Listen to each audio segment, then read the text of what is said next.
नमस्कार दोस्तों, आपके अपने चैनल EWS यानी इंग्लिश वाले सिकंदर पर आपका स्वागत है। आज आपके लिए हम बहुत बेहतरीन क्लास लेकर के आए हुए हैं, जिस क्लास का नाम है नॉन फाइनाइट वर्ब। तो इसके पहले मैं आपको बता देना चाहता हूं कि जो फाइनाइट यानी वर्ब का जो डिवीज़न किया गया है, तो वर्ब डिवीज़न फाइनाइट और नॉन फाइनाइट वर्ब के आधार पर किया गया है। तो मैं बता देना चाहिए ये क्लास 9, 10, 11th के लिए और 12th के लिए काफ़ी बेहतरीन सिद्ध होने वाला है, तो वीडियो के अंत तक बने रहिए। तो सबसे पहले हम बता देना चाहते हैं फाइनाइट वर्ब का डिफिनीशन अभी आगे बताया जाएगा आपको, नॉन फाइनाइट का बताया जाएगा आगे, और नॉन फाइनाइट वर्ब के कितने भेद होते हैं और इसके क्या कार्य होते हैं आपको बताया जाएगा। वीडियो के अंत तक बने रहिएगा। चलिए स्टार्ट करते हैं हम। नॉन फाइनाइट वर्ब यानी इनडिफिनिट इसके अंतर्गत इन्फिनिटिव आते हैं एंड जिरंड आते हैं, पार्टिसिपल आते हैं। तो इन्फिनिटिव क्रिया के प्रथम रूप में, क्रिया के प्रथम फर्स्ट फॉर्म यानी फर्स्ट फॉर्म के पहले टू लगाते हैं तो इन्फिनिटिव बन जाता है, और क्रिया के फर्स्ट फॉर्म में अगर ING लगाते हैं तो क्या जिरंड बन जाता है। अब यह क्या होता है, क्रिया का थर्ड फॉर्म होता है और यह क्रिया का सेकेंड फॉर्म भी होता है और ये ING फॉर्म भी लगाता है। इसमें पार्टिसिपल भी बताया जाएगा आपको अगले टॉपिक्स में। तो चलिए बिना देखे हम स्टार्ट करते हैं। तो सबसे पहले आपको बताना है कि फाइनाइट वर्ब किसे कहते हैं और नॉन फाइनाइट वर्ब किसे कहते हैं। तो चलिए देखते हैं। यानी अब यहाँ पर है कि फाइनाइट वर्ब यानी कहने का मतलब है कि ऐसी क्रिया, देखिए finite verb agrees with in number and person with its subject, यानी ये डिफिनीशन है फाइनाइट वर्ब का नहीं। यानी फाइनाइट वर्ब अपने कर्ता के नंबर और पर्सन के अनुसार सहमत होता है। कहने का मतलब है कि जो फाइनाइट वर्ब होता है, इसके जो कर्ता का पर्सन बदल दिया जाए तो भी बदल जाएगा, नंबर बदल दिया जाए तो भी बदल दिया जाएगा। चलिए एक उदाहरण लेते हैं हम, जैसे है सी गोज। ये छोटा सा उदाहरण हम लेते हैं, सी गोज।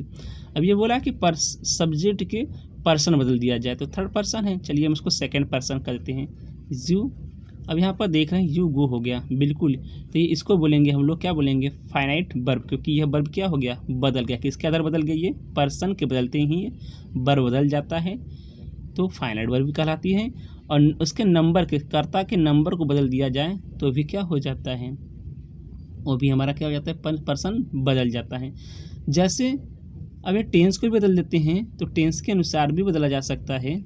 जैसे अब यहाँ पर हमने लिखा सी, अब यह इसको पास्ट में कर दें तो सी क्या हो गया, वेंट हो जाएगा, तो भी ये बदल गया, तो ये भी क्या हो जाएगा, फाइनाइट वर्ब हो जाएगा टेंस के आधार पर। तो टेंस के आधार पर, पर्सन के आधार पर, नंबर के आधार पर बदले जा सकते हैं। जैसे बॉय हैं तो अभी हम कहते बॉय गोज, अब बॉयज गोज कह दें। अब इसके बाद ये पर्सन इसका हम बदल दें, पर्सन बदल मतलब नंबर बदल दें इसका, हम बॉय का बॉयज कर दें तो क्या हो जाएगा माय डियर, बताइए आप लोग, बॉयज गो हो जाएगा, फिर बदल गया। तो यानी कहने का मतलब कि फाइनाइट वर्ब ऐसी क्रिया है, फाइनाइट वर्ब एक ऐसी क्रिया है जो सब्जेक्ट के पर्सन और नंबर के बदलने पर बदल जाती हो। क्लियर, चलते हैं आगे, आपको उदाहरण से हम बता दिए हैं। चलिए चलते हैं non finite verb. Non finite verb क्या होता है, यानी a non finite verb is not limited by number and person of the subject. यानी नॉन फाइनाइट वर्ब यानी कर्ता के पर्सन और नंबर पर क्या होता है, पर आधारित नहीं होता है। नॉन फाइनाइट वर्ब एक ऐसा वर्ब होता है जो कर्ता के क्या नंबर को बदल दे तो भी कोई फ़र्क नहीं पड़ेगा, अगर कर्ता के पर्सन को बदल दे तो भी कोई फ़र्क नहीं पड़ेगा। चलिए एक देख लेते हैं एक उदाहरण। अब जैसे यहाँ पर हैं कि आई वांट टू गो, तो ये ध्यान दीजिए ये आपका क्या है, नॉन फाइनाइट वर्ब है। नॉन फाइनाइट, देखिए नॉन फाइनाइट क्रियाकर्ता के अप्रभावित करती है, अर्थात नॉन फाइनाइट वर्ब 3 प्रकार की होती है। इन्फिनिटिव आप जानते ही हैं, मैं आपको पहले बता दिया हूँ कि किसी भी क्रिया के फर्स्ट फॉर्म के पहले अगर आप क्या लगाते हैं, टू लगाते हैं तो वह इन्फिनिटिव बन जाता है, और किसी भी क्रिया के फर्स्ट फॉर्म के रूप में ING लगाते हैं तो इन्फिनिटिव बन जाता है, जिरंड बन जाता है। और ये जो पार्टिसिपल होता है ये प्रेजेंट पार्टिसिपल होता है, 3 पार्टिसिपल होता है, प्रेजेंट पार्टिसिपल होता है, पास्ट पार्टिसिपल होता है और परफेक्ट पार्टिसिपल होता है। तो ध्यान देना पड़ता है कि इसमें क्या होता है ना कि ING फॉर्म होता है, इसमें किसी भी क्रिया में ING फॉर्म लगा हो तो ये हो जाएगा, ये क्रिया का थर्ड फॉर्म होता है और ये भी क्रिया का थर्ड फॉर्म होता है, लेकिन हैविंग्स के साथ लगा होता है। ध्यान दीजिएगा मित्रों, बताया जाएगा आपको आगे। चलिए इससे सबसे पहले हम बताते हैं कि नॉन फाइनाइट वर्ब किसे कहते हैं। तो नॉन फाइनाइट वर्ब यानी ऐसे वर्ब होती हैं जो सब्जेक्ट के पर्सन बदलने पर और उसके नंबर को बदलने पर न बदले। चलिए यहाँ पर हम लोग पर्सन बदलते हैं। अब यहाँ पर हमने इसको थर्ड पर्सन कर दिया, तो सी वांट्स हो गया, ये तो बदल गया, तो ये फाइनाइट वर्ब है। और टू गो आपका वैसे का वैसे ही रह गया, अर्थात यह सिद्ध हो गया कि यह नॉट फाइनाइट वर्ब है। तो चलिए बिना देर के स्टार्ट करते हैं, अगला टॉपिक्स हैं, तो आप यहाँ तक इसको रिवीजन करके देख सकते हैं। तो नॉन फाइनाइट्स की 3 वैल्यू जाती हैं, जिसमें पहला हम आपको बताने चल रहे हैं। चलिए, यानी इन्फिनिटिव आप लोग, मैंने पहले आपको बता दिया कि इन्फिनिटिव एक ऐसे नॉन फाइनाइट वर्ब है जिसमें क्रिया की फर्स्ट फॉर्म का प्रयोग होता है। इन्फिनिटिव 2 प्रकार का होता है, यानी एक बोलते हैं बेयर इन्फिनिटिव, यानी इसको अंग्रेजी में क्या बोलते हैं, बेयर इन्फिनिटिव, बिना टू के लगाए और टी लगा करके। यानी एक तो ऐसे होते हैं इन्फिनिटिव जो कि क्रिया के पहले टू भी लगाए जाते हैं और क्रिया के पहले टू भी नहीं लगाए जाते हैं। तो जिनके पहले टू नहीं लगाए जाते हैं तो उनको हम लोग बोलते हैं बेयर इन्फिनिटिव। क्या बोलते हैं माय डियर, बेयर इन्फिनिटिव बोलते हैं। जी बिल्कुल, क्योंकि इसके पहले लगता नहीं है। मैं आपको बताऊंगा उदाहरण भी इसका। चलिए, टू के बिना इन्फिनिटिव, तो सबसे पहले हम आपको बता देना चाहते हैं कि इसका डिफिनीसन क्या होगा। अब ये जैसे है, ये आपका, पहले हम डिफिनीसन की बात करते हैं कि बेयर इन्फिनिटी का डिफिनीसन क्या होगा। तो माय डियर स्टूडेंट्स, ये बेयर इन्फिनिटी का डिफिनीसन है, यानी व्हेन सम इन्फिनिटी वर्ब और यूज्ड विदाउट टू, यानी जब कुछ इन्फिनिटी क्रियाएं और यूज माने प्रयोग किए जाते हैं विदाउट टू, माने बिना टू के, इन अ सेंटेंस माने किसी वाक्य में जब कुछ क्रियाएं एक सेंटेंस में बिना टू के प्रयोग किए जाते हैं तो उन्हीं को क्या बोलते हैं, बेयर इन्फिनिटी। समझ में आ गया होगा ना। जैसे यहाँ पर आपको ध्यान देना पड़ रहा है माय डियर्स, आपको आगे बताया जाएगा। जैसे can, could may might, shall, should, will, would, must, need, dare, modal, ये सब जितने भी मॉडल ऑक्सिलरी वर्ब होते हैं आपके किस में आते हैं, बेयर इन्फिनिटी में आते हैं। तो चलिए आपके चलते हैं, सीधे बुक पर चलते हैं। अब यहाँ पर आपके दिया हुआ है कि क्या दिया हुआ है कि कहा रहा है कि इसमें बिना टू के, यानी रोल नंबर 1, यानी क्रिया मेक, बाइड माने मना करना, लेट माने देना, सी में देखना, हियर में सुनना, वॉच में देखने के बाद टू इन्फिनिटी या का प्रयोग नहीं होता है। इसे ही मेड मी रन। अब यहाँ पर जो आप रन है, रन के बाद यहाँ पर क्या लगा है, इन्फिनिटी का प्रयोग नहीं किया गया है। आई बेड हिम गो, तो यहाँ पर इसको लगना चाहिए, लेकिन क्या है कि नहीं लगा, मेड के आने की वजह से, बेड के आने की वजह से, सा के आने की वजह से ना, ये सब लेट, अब इसके लेट के आने की वजह से, तो ये आप समझ सकते हैं। तो अगला ये आप देख लीजिएगा। चलिए आगे हैं बी, रूल नंबर बी क्या कहता है कि मॉडल ऑक्सिलरी वर्ब एक डेयर होता है, एक नीड होता है, जिससे कहते हैं ना हाउ डेयर, तुमने कैसे साहस किया, तो साहस होता है, ये आवश्यकता होता है। डेयर और नीड के बाद भी क्या होता है, इन्फिनिटिव टू का प्रयोग नहीं किया जाता है, टू नहीं लगाते हैं। जैसे you dare not to go there नहीं लिखते हैं, you dare not go there, इसको लिखते हैं। यू नीड टू नहीं लिखेंगे, नॉट टू नहीं लिखेंगे, बल्कि इसको बिना टू के लिखते हैं हम लोग। रूल नंबर सी है मॉडल ऑक्सिलरी वर्ब, जिसे modal auxiliary verb can, could, may, might, shall, should, will, would, must, need, to, 8 ही एक ऐसा जिसके साथ टू लगता है। ध्यान दीजिएगा माय डियर्स, एक 8 ही है जिसके साथ क्या लगता है, टू लगता है। बाकी इन लोगों के साथ टू का प्रयोग नहीं किया जाता है। तो आगे चलते हैं डी पर। हैड बेटर, हैड रेडर तथा वुड रेदर के बाद आने वाले इन्फिनिटी टू का प्रयोग नहीं होता है। जैसे you had better it silently, तो हैड बेटर के बाद अगर आता है तो यहाँ पर टू का प्रयोग नहीं करना पड़ता है। ठीक वैसे ही आपको भी अगर हैड रेदर आता है तो भी आपको यहाँ पर टू का प्रयोग नहीं करना होता है। मुझे उम्मीद है कि आप बिल्कुल समझ रहे होंगे, यहाँ तक आप वीडियो को देख रहे होंगे। तो इसके आगे है आपका ई, बट है एक्सेप्ट माने छोड़कर, देन माने की अपेक्षा आने वाले इन्फिनिटी के बाद टू का प्रयोग नहीं होता है। She did not nothing but weep, she did nothing, वह कहने का मतलब है वह रोती ही रही, इसका यहाँ पर है। अगर आता है, बट आता है तो भी आप इन्फिनिटी का प्रयोग नहीं करते हैं। अगर यहाँ पर देन आता है तो भी आप क्या करते हैं, देन आता है तो भी आप इसका प्रयोग नहीं करते हैं टू का। यहाँ पर उदाहरण आप लोग देख सकते हैं। चलिए आगे चलते हैं। टू के साथ इन्फिनिटिव, अब यहाँ पर टू के साथ लगा होगा, जो मैंने आपको बताया है ई तक, ए से लेके ई तक जो भी रहा आपका, इसके साथ टू का प्रयोग नहीं किया जाता था। लेकिन अब क्या है, नियम आ गया है आगे कि टू के साथ इन्फिनिटिव यानी विदाउट बेयर इन्फिनिटिव। चलिए रूल नंबर 1 देखते हैं इसमें। यानी नो थिंक कंसीडर फेल, इन क्रियाओं के बाद आने वाले क्रियाएं होते हैं उनके पहले टू लगते हैं। जैसे I know how to ride a car, I know how to ride a car, मैं कार चलाना जानता हूँ, ये प्रेजेंट इंडिफिनिट टेंस का है माय डियर्स।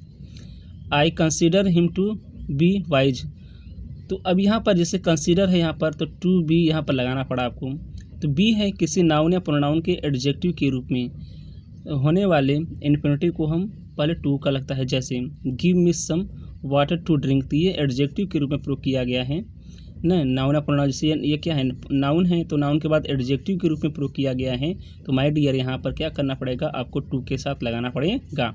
जैसे I have no pen to write, अब यहाँ पर देखिए माय डियर्स, यह आपका क्या है, ये आपका नाउन है, और नाउन में कौन सा नाउन माय डियर्स, तो कॉमन नाउन है। तो टू राइट आपका ये क्या हो गया, इन्फिनिटिव हो गया, और विथ इन्फिनिटिव हो गया। यहाँ पर ध्यान दीजिए, टू इन्फिनिटिव।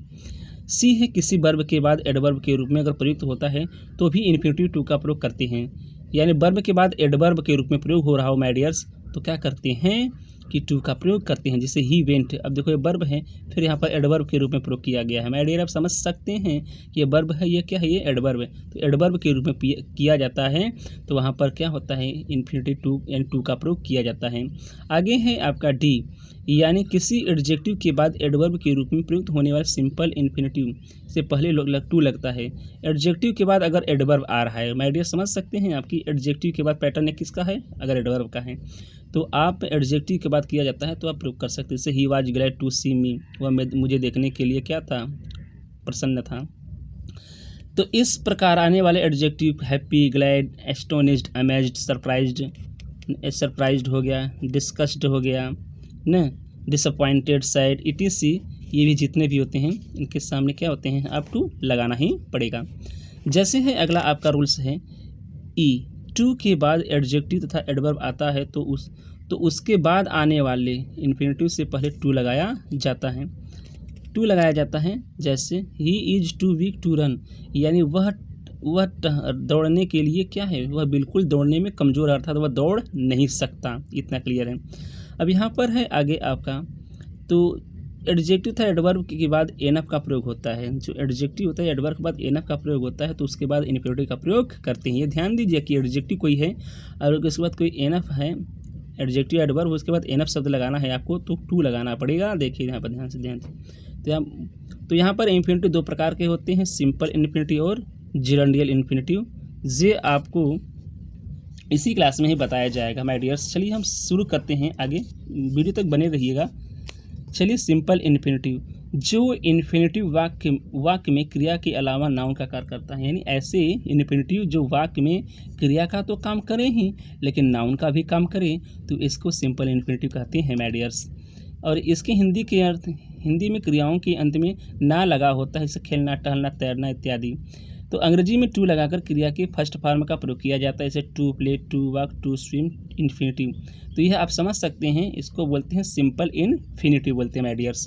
तो सिंपल जो इन्फिनिटिव होते हैं वे नाउन की तरह ही प्रयोग किए जाते हैं, कभी सब्जेक्ट के रूप में प्रयोग किए जाते हैं। देखिए यहाँ पर ए बी सी डी आपको बताया गया, सब्जेक्ट के रूप में, ऑब्जेक्ट के रूप में, तो आपको बिल्कुल बारीकी से बताया जाएगा बुक के माध्यम से।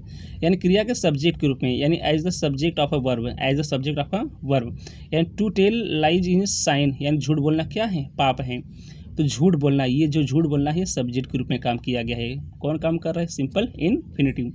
To advise others is easy, तो टू एडवाइस आपके ध्यान से समझ सकते हैं कि आपका क्या है, सिंपल इन्फिनिटिव है, किसका काम कर रहा है, सब्जेक्ट का काम कर रहा है माय डियर्स। आगे इसके बाद बताया जाएगा आपको कि आपको सब्जेक्ट के बाद आपको ऑब्जेक्ट के रूप में काम करेगा वो। अब जैसे क्रिया के ऑब्जेक्ट के रूप में, क्रिया के ऑब्जेक्ट के रूप में भी काम करते हैं माय डियर्स। जैसे he likes to do it, वह इसे करना पसंद करती है, तो ये जो टू है ये आपका क्या हो गया, ऑब्जेक्ट हो गया। यहाँ पे देख सकते हैं आई वांट टू प्ले, मैं खेलना चाहता हूँ, या the children want to play, ये भी आपके किसके रूप में, यहाँ पर ऑब्जेक्ट के रूप में। तो यहाँ पर आप देख रहे हैं माय डियर्स कि जो आपके इन्फिनिटिव होते हैं, सिंपल इन्फिनिटिव जो टू होते हैं, टू और क्रिया के फर्स्ट फॉर्म से बने होते हैं, वे जो है कि क्या होते हैं, सब्जेक्ट का भी काम करते हैं और ऑब्जेक्ट का भी काम करते हैं। और यहाँ पर किसका काम करते हैं, प्रीपोजिशन के रूप में। जैसे he was about to sleep, अब सोने वाली है, तो ये प्रीपोजिशन है, प्रीपोजिशन कंप्लीमेंट के रूप में ध्यान देना पड़ता है आपको, समझ में आपको। प्रीपोजिशन यहाँ पर है, इसको कंप्लीमेंट के रूप में प्रयोग किया जाता है। अब आगे है आपका डी कि क्रिया के कंप्लीमेंट के रूप में, तो बिल्कुल सही मैंने बताया आपको कि जिसे कंप्लीमेंट के रूप में प्रीपोजिशन यानी इन्फिनिटिव का प्रयोग किया जाता है। जैसे he desires is to sing, he appears to lazy. तो आगे चलते हैं रूल नंबर अगले पर। तो आपका अगला सेकेंड पार्ट है जो इन्फिनिटी के पार्ट में, यानी सेकेंड क्या था, जिरेंडियल। एक था आपका, आपको बता दिया गया था, एक था आपका क्या था, वो आप था सिंपल इन्फिनिटी। क्या था वो, सिंपल इन्फिनिटी। और ये आपका क्या, जिरेंडियल। तो सिंपल इन्फिनिटी, जिरेंडियल इन्फिनिटी किसे कहती है, यह सामान्य रूप से क्रिया के साथ साथ एडजेक्टिव और एडवर्ब का भी काम करता है। यानी यह तीन चीज़ें काम करता है। जब यह एडजेक्टिव का कार्य करता है तो नाउन या प्रोनाउन को क्वालिफाई करता है, नाउन या प्रोनाउन की विशेषता प्रकट करता है। तो ध्यान दीजिए, जब यह क्या होगा, जब ये एडजेक्टिव की तरह कार्य करता है तो किसी नाउन या प्रोनाउन को क्वालिफाई करता है। जैसे मान लीजिए I have no time to play, तो ये जो नो टाइम है ये एडजेक्टिव है, ये नो एडजेक्टिव है, एडजेक्टिव ऑफ नंबर है। तो ये एडजेक्टिव की विशेषता कर रहा है, तो इसको क्या बोलेंगे, जिरेंडियल इन्फिनिटी बोलेंगे। अब यहाँ here is a house to lot, यहाँ पर जो नाउन है तो नाउन की विशेषता के रूप में प्रयोग किया गया है टू लेट, यहाँ पर ध्यान देना पड़ता है। और आगे आपको ध्यान देना है कि वी ईट टू लिव, यहाँ पर कभी कभी है, ये आपका एडवर्ब के रूप में प्रयोग किया गया है, ध्यान दीजिएगा, इसकी विशेषता कर रहा है, तो ये एडवर्ब का काम कर रहा है यहाँ पर। ही केम हियर टू सी मी, वह मुझे यहाँ देखने के लिए, तो क्यों आया, देखने के लिए, तो ये एडवर्ब का काम कर रहा है। तो आप इन्फिनिटिव की एक्टिव और पैसिव वॉइस यहाँ पर आप समझ सकते हैं। तो वीडियो देखने के लिए धन्यवाद। अगली वीडियो जल्द ही आपके लिए साथ लेकर के आएंगे। जय हिंद, जय भारत।